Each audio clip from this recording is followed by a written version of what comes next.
Putin is ending his special military operation. The despairing man in the bunker has made a fateful choice. Russia's surrender plan has been signed.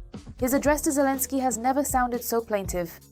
Kyiv has sent a clear signal. Ukraine has indeed pushed Russia toward peace. The first details. Victory salutes in June.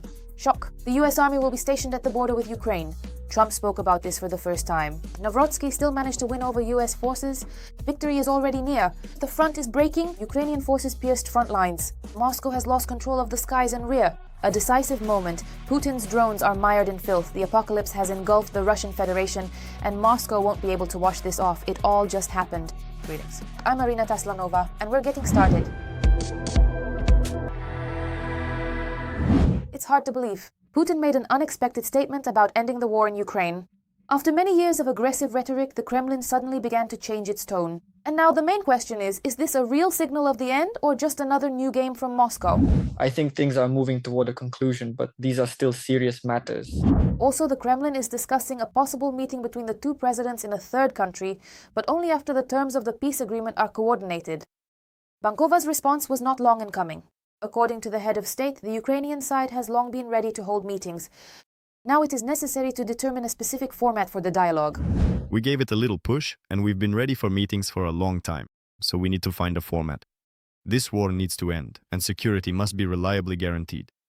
And here it's as if the Kremlin got scared of its own statements after Putin's hints. As soon as there was talk of ending the war, Russia immediately switched to caution mode. Peskov stated that the peace agreement is still a long process, and Ushakov has already started talking about the possible return to negotiations with Ukraine. It seems that a very tense game is now being played behind the Kremlin walls. With no victory on the horizon, and no specific deadlines for ending the war, the mood in Russia is deteriorating.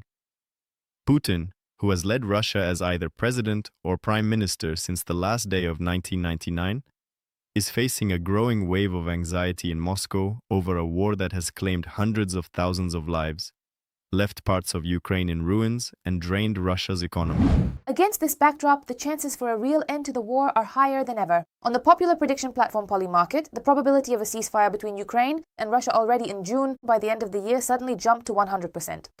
Not long ago, the market estimated such a scenario at only a few percent. It seems a major turning point in the war is just around the corner. We are watching the developments closely. Putin definitely won't like this. Donald Trump has allowed for the possibility of transferring American troops from Germany to Poland practically right up to the border with Ukraine. We have excellent relations with Poland, and I have an excellent relationship with the president. I gave him my full support, and he won. He is a great fighter. He's a great guy, and I like him a lot. So it's very possible. It should be noted that this is the first such public statement, and it has already caused a major stir. It seems the US is moving its forces ever closer to the eastern flank of Europe. Meanwhile, Poland itself is switching to maximum defense mode. The day before, Warsaw announced that it is ready to accept additional US troops to strengthen NATO's eastern flank. Moreover, Poland is financially prepared for such a step, as it is already spending nearly 5% of its economy on the military. It seems the West is seriously preparing for a new reality. The greatness of Russia in all its glory. The city from which the Russian Federation attacks Ukraine is drowning in sewage. A major accident occurred at the main sewage collector there. Because of the rupture, sewage flooded the courtyards and the first floors of residential buildings. The water is rising. So here is the very first step, and it has almost reached the first step already. I will now try to go outside right away at this moment. This is what the situation looks like in the yard.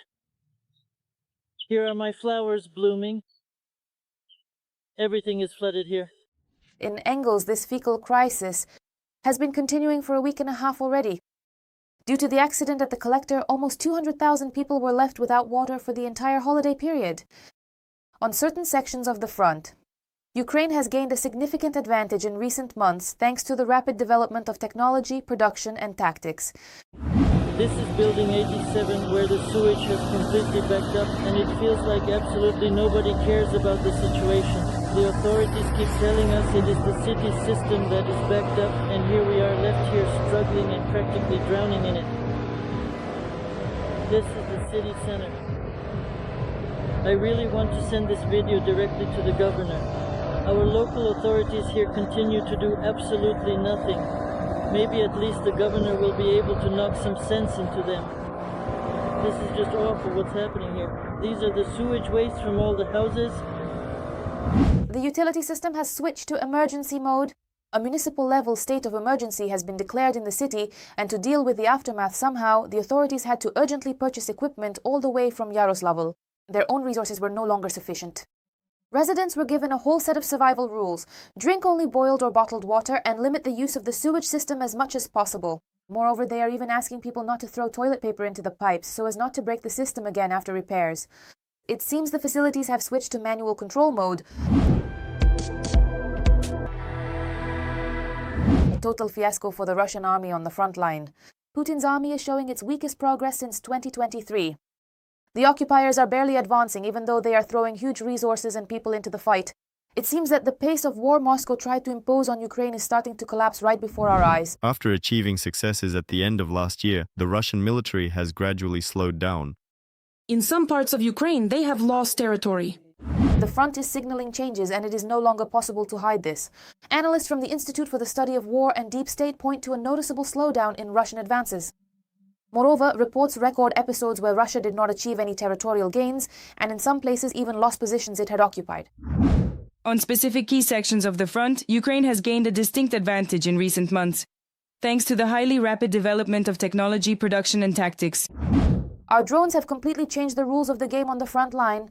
Due to the active use of UAVs by the Ukrainian Armed Forces, the Russian army is being forced to abandon large-scale assaults and switch to the tactics of small groups, which often move on foot. As a result, an unstable gray zone is emerging on many sections of the front. Putin surrendered. The Kremlin dictator is begging for a meeting with Zelenskyy. Moscow is decrying capitulation. The cornered bunker grandpa has officially surrendered. Having lost everything, the dictator is publicly begging for a meeting with Zelenskyy on neutral ground to sign a peace agreement. What has the Z adventure turned into for the dictator? Watch now. US President Donald Trump said he would like to see a significant extension of the truce between Ukraine and Russia.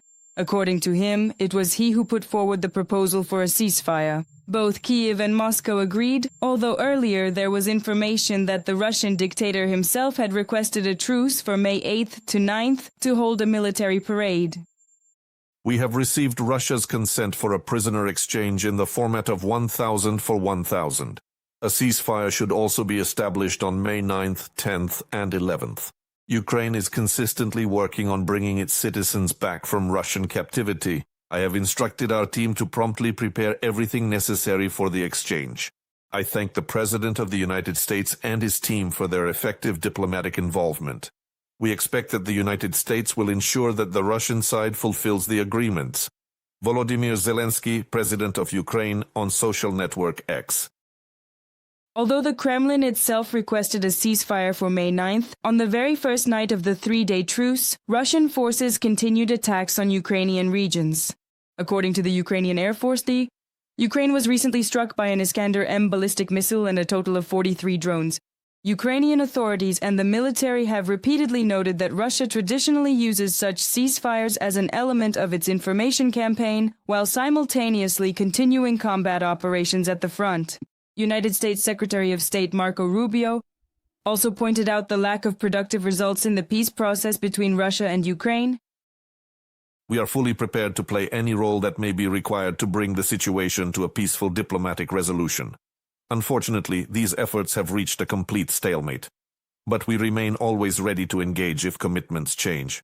Marco Rubio, U.S. Secretary of State.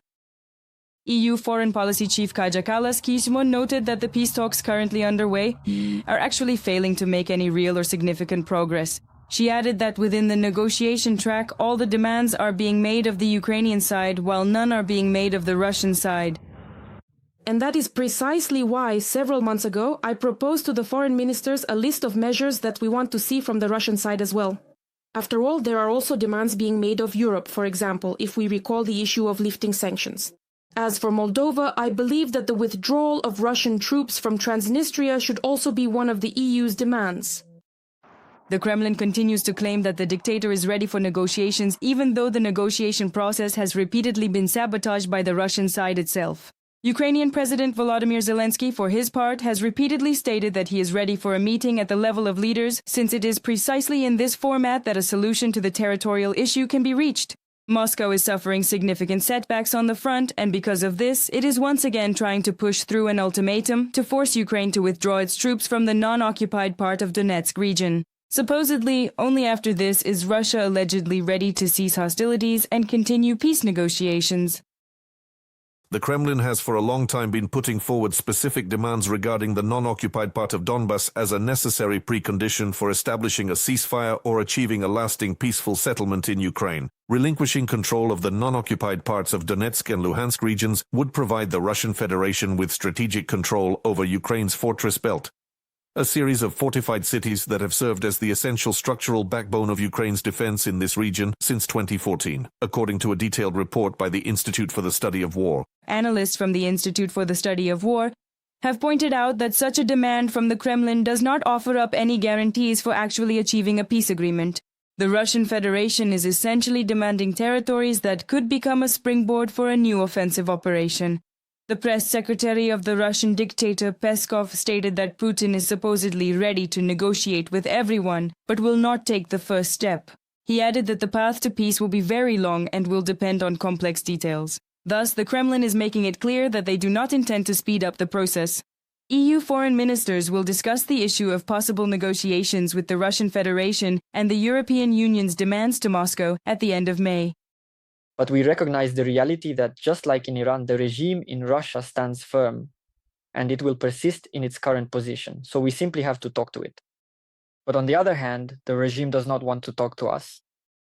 So the question arises, how do we make the regime talk to us?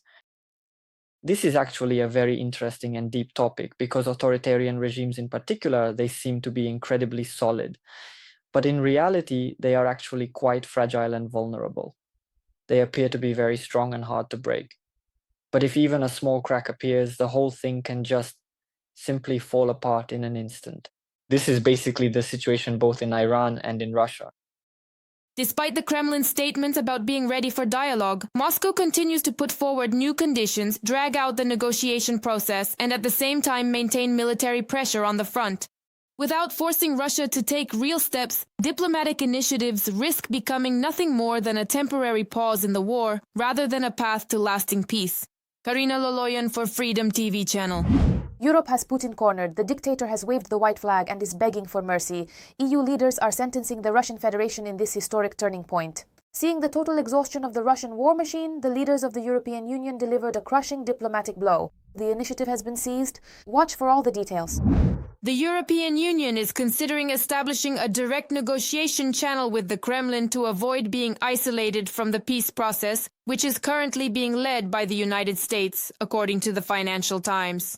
The head of the European Council, Antonio Costa, speaking about preparations for a potential dialogue with Moscow, mentioned that at the bloc's summit in the Republic of Cyprus at the end of April, President Volodymyr Zelenskyy urged EU representatives to be ready to make a positive contribution to the negotiations. He spoke about this while addressing the European University Institute in Florence.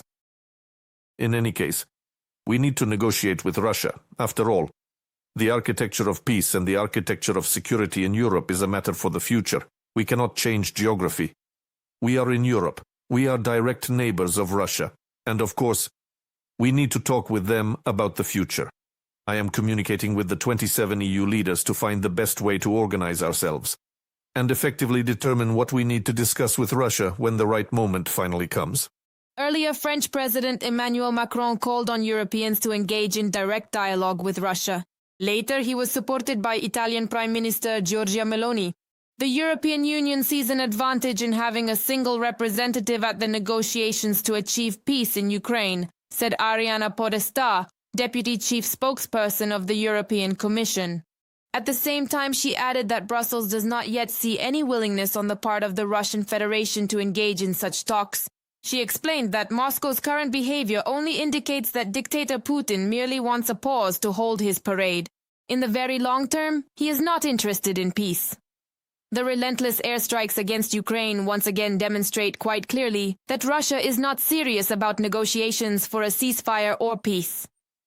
The only way to stop human suffering and create an opportunity for meaningful peace talks is to immediately stop the ongoing violence and killings and agree on a long-term ceasefire. Russia is demonstrating a different position. Unfortunately, it is not the achievement of a peace agreement. Ariana Podesta, Deputy Chief Spokesperson of the European Commission, at a briefing. In turn, the press secretary of the Russian dictator Peskov stated that Putin is supposedly ready for negotiations with everyone. He added that, allegedly, it was not the Russian side that initiated the severance of relations with the EU. At the same time earlier, Kremlin aide Ushakov put forward yet another ultimatum for resuming negotiations with Ukraine and the United States. In particular, he called trilateral peace talks inappropriate and stated that for them to continue, Ukraine must withdraw its troops from the part of Donetsk region under its control. In turn, the Ministry of Foreign Affairs of Ukraine regards this statement as Russia's unwillingness to end its aggression. For those who know Russian, this is quite a strange Freudian slip on the part of Putin's aide. He demands that Ukraine withdraw its troops from Donetsk region so that hostilities are suspended instead of ended. A clear admission. Moscow wants a pause, not peace. The liars have been exposed. Georgy Tiki, representative of the Ministry of Foreign Affairs of Ukraine, on social network X. Already on May 11th, at the meeting of the EU Foreign Affairs Council, ministers will discuss additional aspects of security guarantees for Ukraine. A key point is satellite monitoring of the ceasefire. On the same day, the European Union plans to introduce new sanctions against Russians for the abduction and deportation of Ukrainian children. These will be announced at a meeting involving the European Union, Ukraine, and Canada. The goal is to plan concrete steps for the return of abducted children and to hold Russia accountable. At the moment, more than 100 individuals and legal entities are already under similar EU sanctions. Kristina Dombrovskaya for Freedom TV channel. The news tightens. Putin's empire is dying. Russians howl in poverty. The country is now a closed ghetto. Putin's empire is rapidly suffocating in the steel grip of total isolation. A geopolitical collapse has struck, one that can no longer be hidden behind the upbeat reports of propaganda. Even the most loyal zombie patriots are in shock. Reality has hit their refrigerators hard. Watch for all the details. The official policy of import substitution in Russia has completely failed. More than half of citizens support the return of foreign companies that left the country after the start of the full-scale war against Ukraine. We're talking about approximately 56% of those surveyed. This is according to data from the Association of Research Companies Group 789 for February-March 2026. The idea of bringing back Western brands is especially supported by the younger generation and residents of large cities. The highest level of demand is for automotive brands, the film industry, software development companies, and manufacturers of everyday essential consumer goods. The technological and industrial sectors were impacted most significantly. After the withdrawal of giants such as Microsoft, Oracle, Adobe, Autodesk, and others, the Russian software market found itself in a state of artificial isolation, from a statement by the Ukrainian Foreign Intelligence Service. In just the first 3 years of the full-scale war, about 500 international businesses left the country, many of which were forced to sell their assets at significant discounts. As Medusa notes, after 2022, dozens of international companies from various industries, from retail to the food industry, left the Russian market. Subsequently, a process of transferring their assets unfolded in the country. At first, they came under state control, and later into the hands of businesses connected to the authorities. Despite the fact that many companies have retained their trademarks, some are already facing the risk of losing them. At the same time, the foreign brands themselves have not yet shown any willingness to return to the Russian market, while official Moscow states that it does not intend to create special conditions for them. Russia's isolation is affecting the country's budget.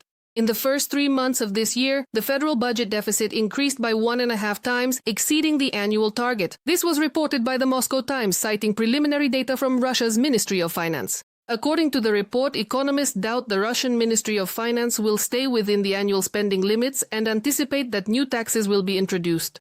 Of course, Russia will inevitably implement these quasi-taxes. Russia will, for all intents and purposes, expropriate but formally transform the deposits of its citizens into government securities in order to provide necessary funding for the growing federal budget deficit. it is possible that they will raise, this is perhaps not just being discussed anymore, but is actually being implemented, taxes on corporate profits. But not all of them, only those industries that willingly agree to participate in it, since a significant number of sectors are unprofitable, and business in those sectors is currently operating at a substantial loss. Construction delays among Russia's top developers have risen to 15%, and 93% of new apartments have defects. High interest rates and debt are driving the industry toward complete collapse. According to Ukraine's Foreign Intelligence Service, the reasons lie in the systemic degradation of the industry. The most vulnerable are regional companies and those who took on debt at the market's peak. For the overall economy of the Russian Federation, this means an increase in the share of non-performing loans in the banking sector and additional pressure on already depleted regional budgets. The high key interest rate has killed off mortgage demand. The heavy burden of debt is now crushing developers, and construction costs are steadily rising due to more expensive labor and materials. As a result, developers are cutting expenses where it's easiest, on materials, engineering solutions, contractors, and quality control. In the end, it is the buyer who suffers. The combination of costly loans, weak demand, and inflated costs leaves developers with significantly less room to maneuver, according to a statement from Ukraine's Foreign Intelligence Service. In 2026, the Russian Federation's oil and gas industry is suffering significant losses, exceeding 1 trillion rubles due to repeated and targeted strikes on refineries. The net loss of individual giants last year, such as Lukoil, reached 1 trillion rubles, and Rosneft's revenues fell by 73%. This is a direct and unavoidable consequence of international sanctions and drone attacks. In Russia, there has been a significant and growing surplus of crude oil that cannot be processed at refineries due to damage caused by drone strikes. And of course, Russia is trying to export as much of this crude as possible. Experts estimate that oil exports in April 2026 have decreased by up to 20%. Victoria Chistyukina for Freedom TV channel. That brings us to the end of our broadcast. We'll keep tracking the most important events in real time to be the first to bring you the news. Don't forget to subscribe. See you soon.